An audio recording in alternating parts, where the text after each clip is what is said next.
Boa noite, estamos aqui hoje para fazer os esclarecimentos sobre o referente a áudio que circulou na cidade durante o dia de hoje, da quinta-feira. Estamos aqui com a equipe que prestou todo o atendimento ao referido paciente em questão do áudio. Estamos aqui para prestar esclarecimentos para entender o que se aconteceu e falar também dos protocolos que foram aplicados pela ação do Covid no paciente. Então, vou passar para a Adriele, que é a enfermeira da nossa unidade de referência, para que ela possa fazer os esclarecimentos iniciais e assim por diante. Boa noite. Meu nome é Adriele, eu sou enfermeira referência da unidade de atendimento aos pacientes com Covid, que está funcionando desde terça-feira.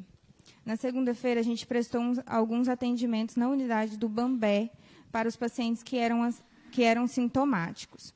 O paciente referido foi atendido na unidade por mim e por um médico, em que fizemos todo o protocolo que foi passado por nós, que foi passado para nós pelo Estado, incluindo triagem, atendimento de enfermagem e atendimento médico. Ele, no dia, apresentava sintomas gripais leves, então foi realizado uma orientação e o médico passou uma medicação assintomática.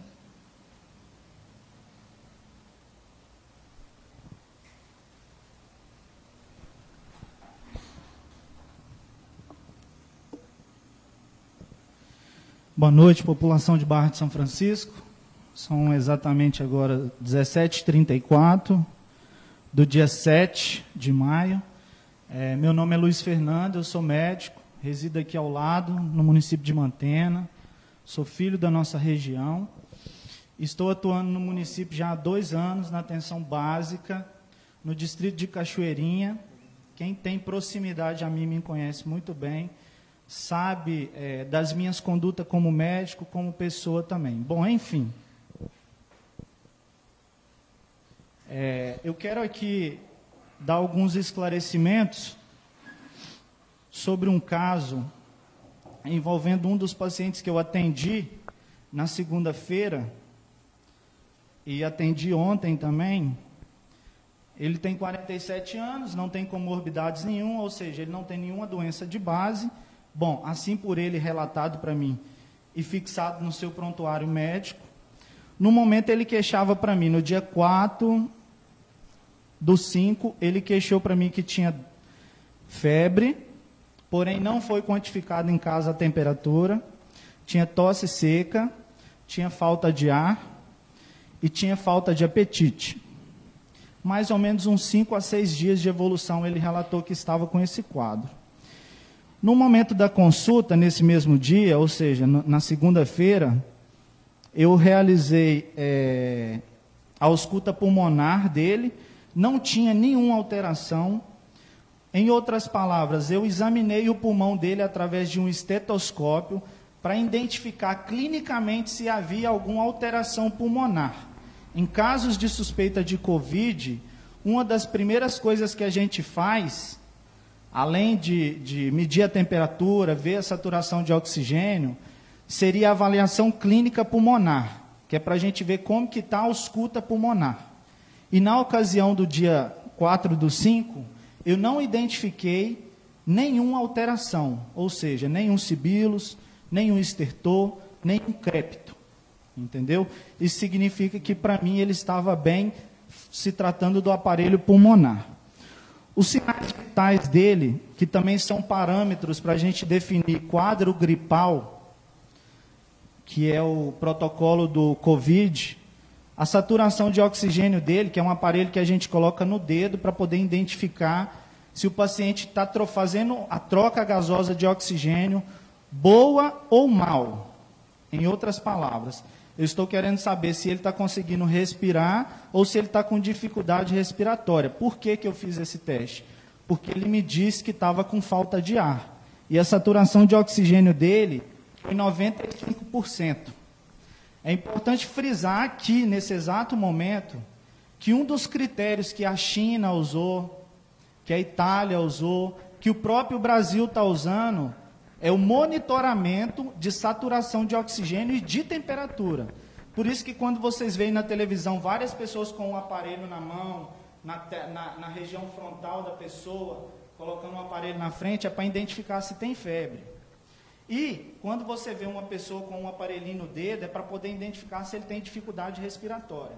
E na ocasião desse paciente sem comorbidades, de 47 anos, que estava queixando sinais gripais, a saturação de oxigênio dele era 95. Gente, eu gostaria de enfatizar mais uma vez, esse aparelho não foi colocado lá, deixado por 5 segundos e tirado, não. Ele foi colocado e todo o período que nós estávamos consultando o paciente estava sendo monitorado. Eu estava conversando com ele, examinando ele e prestando atenção na saturação de oxigênio. Então, é mais um dado forte para me dizer que ele não tinha um critério de agravo, um critério de agravamento para a Covid-19. O pulso dele, que é a frequência cardíaca, estava 91. Normalmente, quando o paciente tem dificuldade respiratória, ele entra em taquidispneia, que é o aumento da respiração e o aumento do batimento cardíaco. E o batimento cardíaco dele não estava alterado também. O batimento cardíaco dele estava 91. O normal é de 60 a 90, para ficar claro. O normal é de 60 a 100. 101 já é taquicardia. E ele não estava com taquicardia. A pressão dele estava boa, 10/8. Se também houvesse um sinal de comprometimento pulmonar, como o pulmão está diretamente ligado ao coração, poderia haver uma alteração da pressão arterial. E também não estava alterada. A pressão dele, no famoso linguajar popular, estava 10/8. Para quem sabe, isso é normal. Eu também avaliei nesse mesmo dia, gente, lembrando, todos esses dados que eu estou informando é do dia 4/5, na segunda-feira, onde eu estava atendendo no PSF do Bambé, junto com a enfermeira Adriele, do meu lado, e mais uma técnica de saúde, onde nós realizamos todos os protocolos solicitado pela Prefeitura, preconizado pelo Ministério da Saúde. Paramentado, com face shield, com luva, com todos os equipamentos que foram nos disponibilizados, porque nós também temos que olhar a nossa saúde. Então, tudo que eu estou falando até o momento é sobre esse dia, o primeiro dia de atendimento do paciente. Eu também fiz um exame que chama oroscopia, que é quando a gente pega um abaixador de língua, pede o paciente para abrir a boca, e a gente pede para ele falar o A ou tirar a língua para fora, a gente introduz a luz de uma lanterna e examina a orofaringe dele. Por quê? O vírus, quando entra pela nasofaringe, que é o nariz, ele normalmente se impacta na naso e na orofaringe. É por isso que um dos exames preconizados para diagnosticar o COVID é o SWAB de fossa nasal, porque é justamente aí que ele coloniza, depois vai descendo, descendo até chegar no pulmão e fazer comprometimento. Então, uma das alterações que a gente identifica é se tem hiperemia ou eritema de orofaringe. O que é isso? É quando o paciente tem uma placa de pus na garganta, é quando o paciente tem a mucosa da orofaringe está muito avermelhada, entre outras alterações que a gente pode identificar. Na ocasião do paciente de 47 anos sem comorbidades, não tinha nenhuma alteração na sua orofaringe. Então, aqui, vamos lá. Eu tinha 1, 2, 3, 4, 5 critérios que estava me orientando que o paciente tinha uma síndrome gripal leve, discreta. E eu ainda não falei do mais importante, que é o mais preconizado e que é o que você vê falar toda hora e o que todo mundo está pedindo para monitorar, quem entende profissionalmente e quem entende legalmente o assunto que é o coronavírus hoje. Temperatura. Na ocasião do atendimento ao paciente sem comorbidades, não havia febre. A temperatura dele era 37,2. aferida com termômetro digital. Ele me disse que teria tido febre em casa. Foi um dos sintomas. Então, assim, em todo o contexto dessa primeira consulta, eu cheguei à conclusão de quê? De que o diagnóstico dele era uma síndrome gripal leve. Eu realizei para ele, eu fechei o diagnóstico dele como infecção de vias aéreas superiores, ou inflamação de vias aéreas superiores, e iniciei para ele dipirona de 6 em 6 horas, e realizei um expectorante na ocasião, porque ele me disse até então que às vezes a tosse era produtiva. Então, por via das dúvidas, eu quis jogar essa secreção para fora. Essa foi a primeira consulta. E também, as orientações que eu realizei para ele, foi de que o seguinte: senhor, aqui, agora, o senhor para mim está com infecção de via aérea superior, ou seja, um quadro gripal leve, porque o que foi falado no áudio é que ele chegou na segunda consulta e olhou para a minha cara e disse: o senhor é aquele mesmo que me atendeu na segunda-feira? Aí eu olhei para ele e disse: sim, sou eu. Ah, então você é aquele que falou que eu não tinha nada. Aí eu disse com ele, na mesma expressão que eu vou dizer a vocês aqui esclarecendo: senhor, eu não disse que você não tinha nada, até mesmo porque isso não é uma prática minha, usar esse termo. Eu acho que ninguém vai em uma consulta sem ter nada. Às vezes uns vão querendo uma coisa, outros vão querendo outra coisa, é uma situação diferente. Mas eu disse a você, como eu disse à sua esposa hoje, o senhor tinha uma síndrome gripal, discreta ou leve, e que, esse é o mais importante, que é o preconizado pelo Ministério da Saúde e os órgãos competentes. Em caso de uma síndrome gripal leve, orientar o paciente à higienização das mãos, uso de máscara, isolamento social, e se porventura o quadro ficar forte, se os sintomas que ele está sentindo ficar forte, se os sintomas que ele está sentindo ficar pior, se aparecer um novo, retornar nessa unidade para a gente avaliar de novo. Porque a intenção da prefeitura ao criar uma unidade sentinela é essa, é ter um médico lá só voltado para pacientes com sintomas. Então eu segui o protocolo. Até aí, foi o que nós fizemos. Ele saiu com sua receita, com suas orientações. Passado alguns dias, chegou até mim a sua esposa, a ocasião foi ontem, e ela me mostrou, primeiro ela passou com a minha enfermeira, com as duas enfermeiras que a gente tem para poder triar, e ela mostrou um vídeo no qual o seu esposo estava deitado numa cama e com uma crise de tosse, e era uma tosse forte. Eu vi o vídeo. Eu disse a ela: olhando esse vídeo, eu preciso que você traga ele aqui para mim poder examiná-lo. Ela disse: mas doutor, o que você acha que ele tem? Nós vamos fazer o teste nele. Eu falei: preciso examiná-lo primeiro. E aí nós começamos a realizar uma consulta para ela, porque ela também, segundo ela, a senhora tinha ido lá para consultar também, porque ela estava sentindo gosto amargo na boca, tosse e falta de ar. Novamente eu examinei ela como qualquer paciente que eu examino que esteja com os mesmos sintomas. Fiz uma ausculta pulmonar para ver como que estava o pulmão, olhei a garganta e disse a ela: a senhora tem algum problema de saúde? Aí ela me disse que tinha passado por uma cirurgia. Eu disse a ela: olha, normalmente pessoas que têm gosto amargo na boca, normalmente são problemas gástricos. Eu vou passar um omeprazol para a senhora e vou sugerir que a senhora até tome pelo resto da sua vida.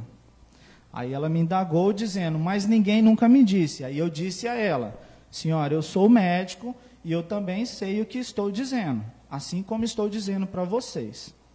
Agora eu gostaria de enfatizar aqui e sair um pouquinho da consulta e de todo o quadro do esposo dela, e dizer que eu entendo completamente a situação desse casal, que eles viveram esses 3 dias. E, assim, eu peço particularmente desculpa se eu deixei a entender a ela que eu a maltratei. Não foi a minha intenção de fazer isso, muito menos que não é o meu tipo, não é a minha personalidade esse tipo de pessoa. Quem me conhece sabe do que eu estou falando. Mas, por outro lado, eu peço também que ela me entenda e que eu estou ali numa linha de frente, eu estou trabalhando ali já há 3 dias, porque hoje nós estamos enfrentando uma dificuldade muito grande no sentido de que existem muitos médicos, mas está difícil para encontrar um para trabalhar na linha de frente. E nós estamos enfrentando isso aqui também no nosso interior. E eu estava ali há 3 dias, com todo prazer, como se me solicitar todos os dias. Mas eu também entendo, pessoal, que ela estava desesperada, que ela estava emocionalmente toda afetada, e talvez pela forma que eu conduzi a consulta com ela, eu passei a ela que eu estava sendo grosso. Mas desde já eu quero pedir desculpa a ela se eu passei para ela dessa forma, e que não foi a minha intenção, jamais é a minha intenção ser esse tipo de pessoa. E se alguém tiver dúvida do que eu estou falando, pode conversar com quem me conhece. Eu sou filho daqui, eu moro aqui, meu avô já foi vice-prefeito em Mantena, meu pai hoje é o atual prefeito em Mantena, eu vivo aqui, eu conheço todo mundo aqui, eu já joguei bola para o município de Barra de São Francisco. Enfim, deixando essa parte de lado e voltando para o assunto do paciente. Foi então que no dia de ontem, chegou até nós a demanda da senhora que veio com o vídeo, ela passou por mim, e eu orientei ela a trazer, e ela me disse, mas doutor, eu paguei uma consulta particular para o meu marido, porque eu fiquei muito preocupado, e nós fomos no pronto-socorro, não quiseram atender, nós fomos no Bambé, a enfermeira nos olhou, nós fomos na coordenadora, ela conversou com a gente, enfim, nós estamos desesperados sem saber o que fazer.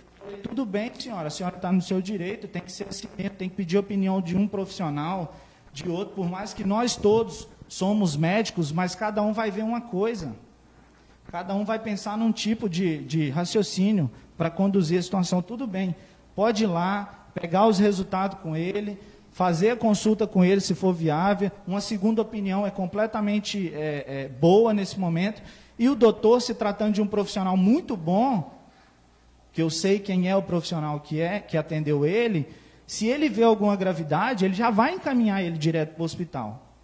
Porque a nossa referência aqui hoje é o hospital. Então ela foi, correu atrás dos exames, e aí quando foi por volta de 3h30, 4 horas da tarde de ontem, ela retornou com 2 guias, uma encaminhando ela para o hospital e outra encaminhando ela à Secretaria de Saúde para realizar o teste de Covid. Beleza. Nós explicamos a ela que nós temos que avaliar ele para poder realizar, e aí ela buscou ele, trouxe ele, então eu examinei ele novamente, fiz as mesmas perguntas, medimos a temperatura dele, olhamos os sinais vitais dele, foi aonde nós constatamos que ele estava com a saturação de oxigênio de 91. E aí eu solicitei à enfermagem que colocasse o aparelho de oxímetro nele, para a gente poder monitorar por alguns minutos. Foi então que nós monitoramos e detectamos que a saturação dele estava entre 88 e 91. O Ministério da Saúde preconiza que abaixo de 92 é um sinal de gravidade para síndrome respiratória. Agora, pessoal, um dado importante aqui, que é bom frisar, e talvez possa tirar todo um alvoroço ou uma preocupação que a população de Barra de São Francisco ficou com o áudio da senhora. Eu também, ao escutar, fiquei, mas ele tinha um dado muito importante no hemograma dele. Ele tinha uma plaquetopenia.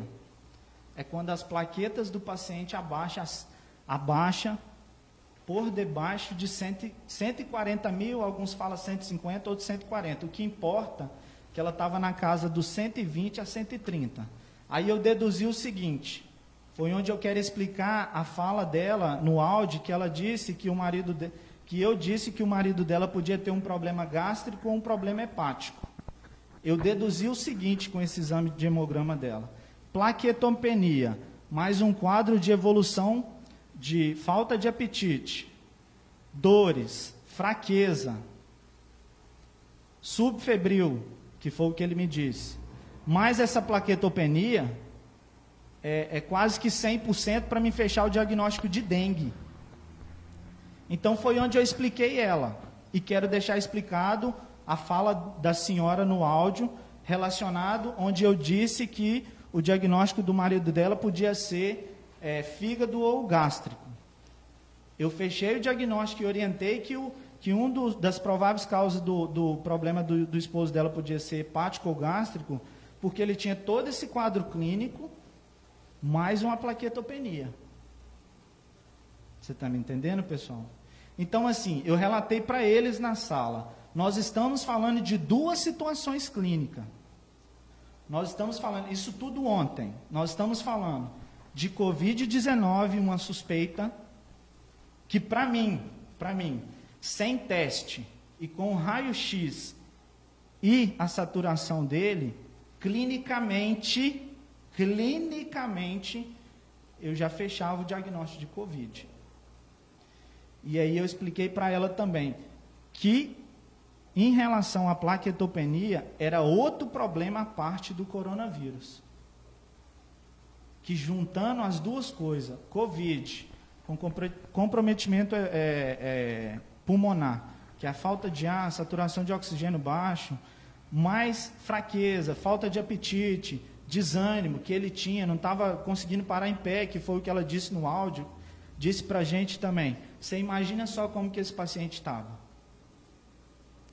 Ele estava mal, sim. Na hora, fiz o encaminhamento para ele para o hospital, disse a ela, olha, vou te encaminhar para o pronto-socorro, para a clínica médica do pronto-socorro do Hospital de Barra de São Francisco, porque o seu esposo está com falta de ar, está saturando baixo, e ele tem alguns estertores pulmonar, que é a alteração da ausculta pulmonar, quando a gente coloca o esteto. E além disso, ele tem uma plaquetopenia, que é quando as plaquetas abaixam demais. Então, nós estamos se tratando de duas situações aqui. Aí ela me indagou se a gente não ia fazer exame, porque tinham encaminhado ela para lá para poder fazer o teste.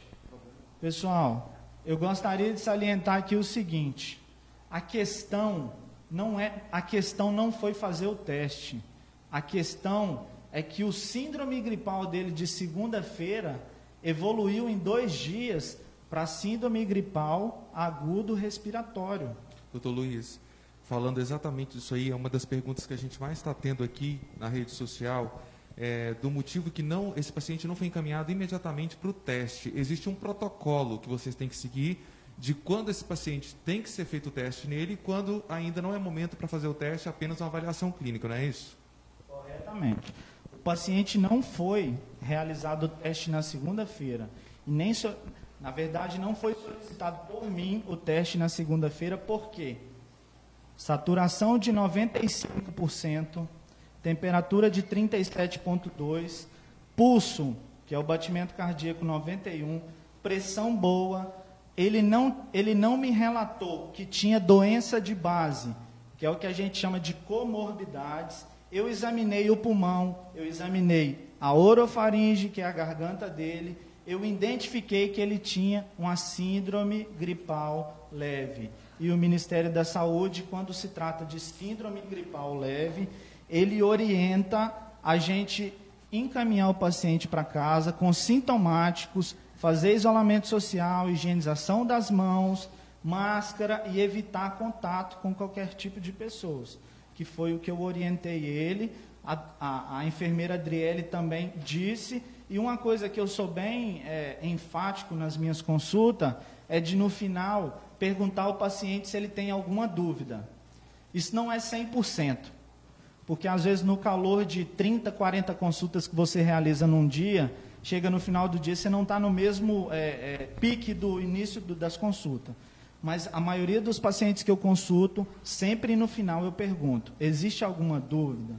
O senhor quer perguntar? Então, não foi solicitado de imediato o teste para Covid dele, porque ele não se encaixava nos critérios de protocolo do Ministério da Saúde, que é preconizado pela gente e a gente coloca em ordem.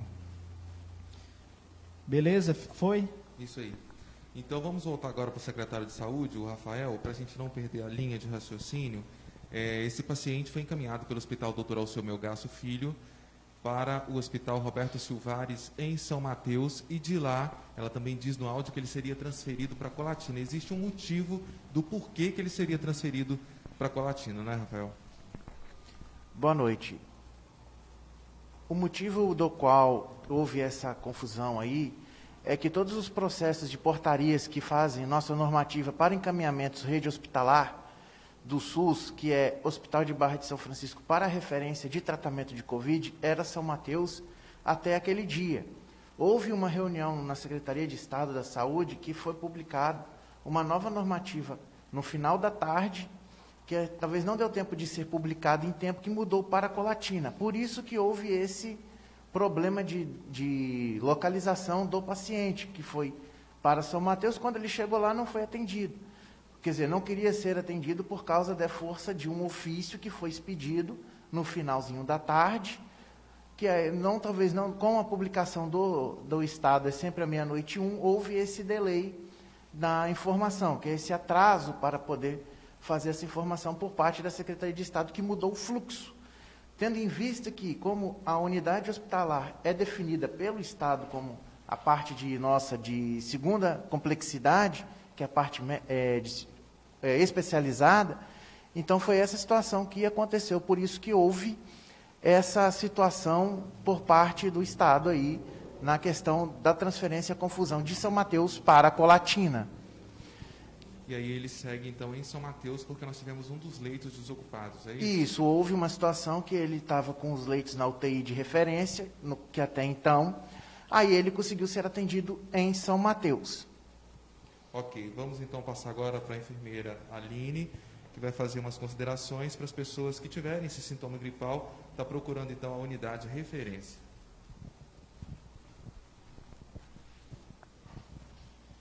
Boa noite, eu sou a enfermeira Aline, trabalho na unidade Sentinela, de referência ao Covid, juntamente com a Adriele, com o Luiz, né, que trabalhou com a gente esses dias, e com os demais médicos que irão passar pela unidade. Eu só quero frisar que foi feito todo o protocolo, todo o atendimento na unidade referente a este caso e aos demais casos, né, que foi surgido no município. Essa unidade foi criada para atender os pacientes todos com sintomas gripais. Então, a população de Barra de São Francisco que parecer algum sintoma gripal, pode procurar essa unidade referente. Ela está situada ao lado do pavilhão, né? Antiga saúde mental. Então, pode estar procurando, que a gente está ali com a equipe montada para prestar todo o esclarecimento, todo o atendimento, toda a forma que a população precisar. O nosso horário de atendimento é de 8 a meio-dia e de 1 às 4, de segunda a sexta-feira. Então, todo mundo pode estar procurando a gente para qualquer dúvida, qualquer informação e qualquer atendimento. Estamos à disposição do município e da população. Demais, boa noite. Boa noite. Também nós podemos observar que muitas dos questionamentos que estão tendo vindo a nós é a questão do teste rápido. Eu vou pedir para o Dr. Luiz Fernando fazer uma explanação do protocolo que é instituído pela Secretaria Estadual de Saúde, como que se faz o passo a passo para a solicitação desse teste, para deixar bem claro para todos como que funciona e o porquê que demora 7, 8 dias aí, tá bom?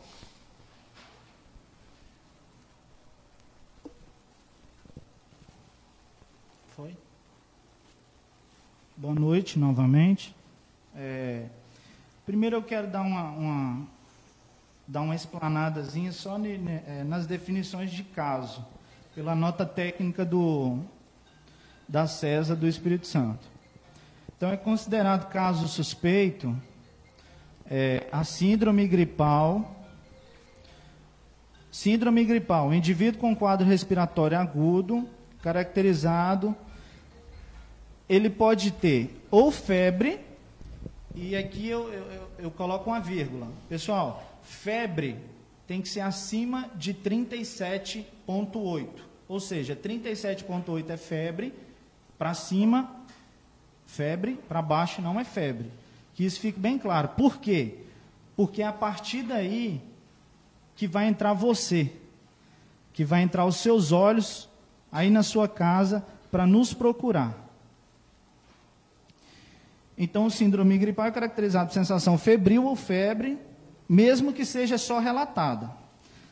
Aí pode ser acompanhada de tosse ou dor de garganta. Pode ser acompanhada também de coriza, que é quando escorre no nariz aquela aguinha, ou uma dificuldade respiratória. Agora, se for em criança, além dos itens anteriores que eu citei, também tem obstrução nasal. Nos idosos, a febre, isso aqui é um dado também importante, ó, nos idosos, a febre pode estar ausente. Lembrando que idoso acima de 60 anos. Deve-se considerar também critérios específicos de agravamento, como desmaio, ou o idoso, você está notando que ele está ficando confuso, desorientado, ou ele está com sono, aquele sono excessivo que você não tem costume de ver ele dormir muito, ou ele está muito irritável, além do normal, ou ele não está querendo comer. Esse aqui é um dado interessante, porque a maioria dos nossos idosos já não come por natureza. Então, é um sintoma que você tem que observar, e na dúvida, não fique com ela, nos procure para a gente poder orientar. E tem a definição também de síndrome respiratória aguda grave, que é quando tem um quadro gripal, que é tudo isso que eu acabei de relatar, e tem a dispneia, que é aquela falta de ar, desconforto respiratório ou uma pressão persistente no tórax, ou quando a saturação de oxigênio, que é aquele aparelhinho do dedo, ele for menor do que 93 em ar ambiente. Ou se o paciente está apresentando o lábio, a cor dos lábios azul, a extremidade dos dedos assim está ficando azul, o rosto está ficando azul. E nas crianças, quando se trata de síndrome aguda respiratória grave, além dos itens que eu acabei de falar, você tem que observar também se quando ele está com falta de ar, normalmente o bebezinho ou a criancinha menor de 2 anos, que são as criancinhas que a gente tem mais dificuldade para fechar um diagnóstico, talvez. Quando ele tem falta de ar, um dado importante que eu gostaria de ensinar para as mães aqui agora, é que ele tem aquele movimento do batimento de asa de nariz. O bebê simplesmente começa a bater a asa do nariz, que ele começa a fazer assim, ó. Não sei se está dando para ver, porque está um pouquinho de longe, vou pedir o pessoal para dar um zoom e focar. O batimento de asa de nariz é quando o bebê começa a fazer assim, nessa região assim, ó. Isso é um síndrome de gravidade nos bebês menores de 2 anos, que significa que ele está tendo muita falta de ar. Então, é um dado importante para a mãe. Cianose, que é a cor azulada dos lábios, da ponta do nariz, da ponta dos dedos. E a tiragem intercostal, que já é um sintoma mais difícil para poder as mães identificar em casa, que, em outras palavras, eu prefiro sugerir, quando você vê que seu bebezinho estiver sem camisa, ele estiver mostrando os buraquinhos entre as costelas, esse é um sintoma de agravamento para a síndrome respiratória aguda grave. Nos procure. Ou desidratação. Hoje um dado clínico para você identificar se o bebê está com desidratação, ou a criança, se for bebê que usa fralda, ele não está sujando as fraldas em 8 horas, em 9 horas, que é o comum dos seus dias. E se for em criança maior de 2 anos, que já faz as suas necessidades nos lugares adequados, você vai observar que a urina dele ou está escura demais, ou que ele não está indo no banheiro, ou que ele não está bebendo água. E as inapetências, que é a falta de comida. Quando se trata de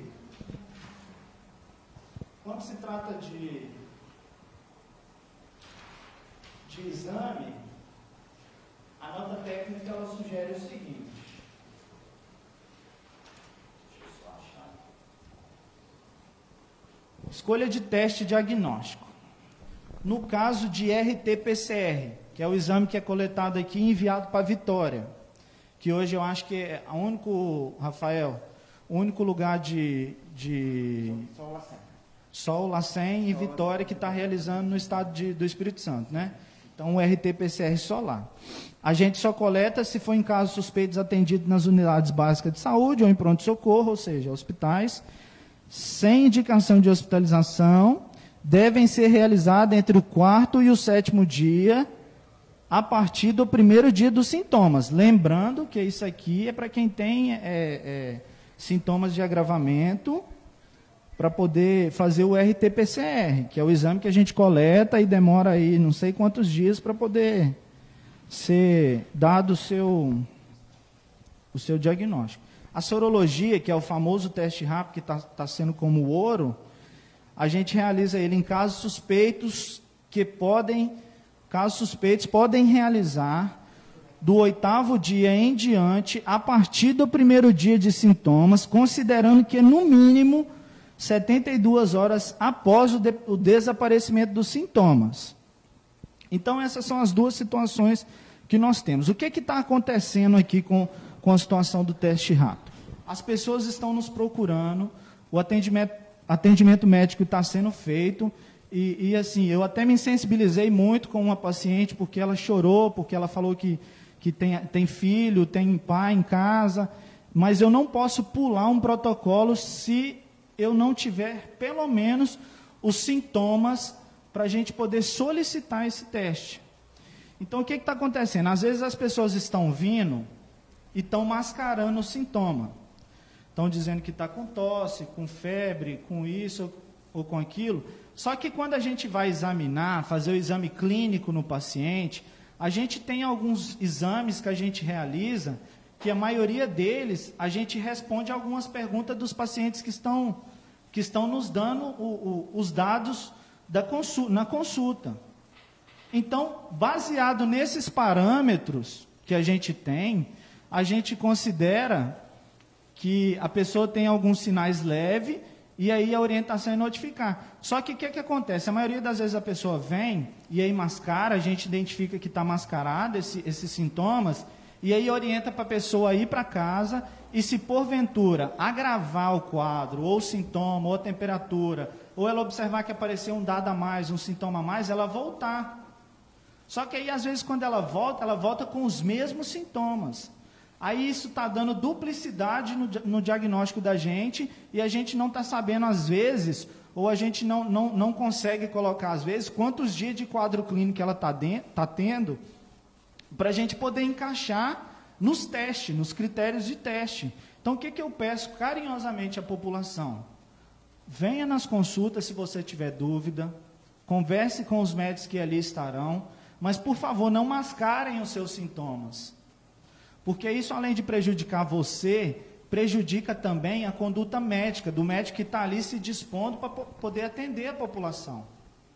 Então, venha, tire as suas dúvidas com nós vamos estar ali, o atendimento vai ser feito de segunda a sexta, nós vamos estar fazendo de tudo para poder testar o maior número de pessoas possível, seguindo o protocolo, mas eu peço à população de Barra de São Francisco que nos oriente para poder tomar a melhor conduta clínica relacionada ao seu quadro. Porque aquilo que você vai contar para a gente vai depender muito para nós tomarmos as nossas condutas aqui. E eu gostaria de lembrar e enfatizar mais uma vez que nós estamos seguindo os protocolos no sentido de fazer temperatura, de monitorar a pressão, a oxigenação. E esses dados também são importantes, que talvez, ao você contar alguma coisa, acaba mascarando aquilo que os aparelhos que nós temos para poder examinar vocês estão dizendo. Ficou bom? Foi aí? Foi, Rafael? Foi? Ok, só passando uma informação aqui na internet que a gente está acompanhando nas redes sociais, as pessoas falando que protocolo é esse, muda o protocolo. Isso não cabe ao Executivo Municipal. Esse protocolo é do Ministério da Saúde e precisa necessariamente ser seguido. Vou passar então para o Rafael, agradecendo já então a Aline, que é enfermeira, está ali na unidade de referência, a Adriele, o doutor Luiz Fernando, que fez grandes esclarecimentos aqui para a gente, com bastante transparência, e o Rafael, que é o nosso secretário, que vai fazer o encerramento então dessa transmissão ao vivo aqui pelo Executivo Municipal. Rafael. Boa noite, estamos aqui também agradecer a todos que participaram dessa transmissão ao vivo, deixar claro que isso aqui é uma questão de esclarecimento de toda a situação que foi colocada.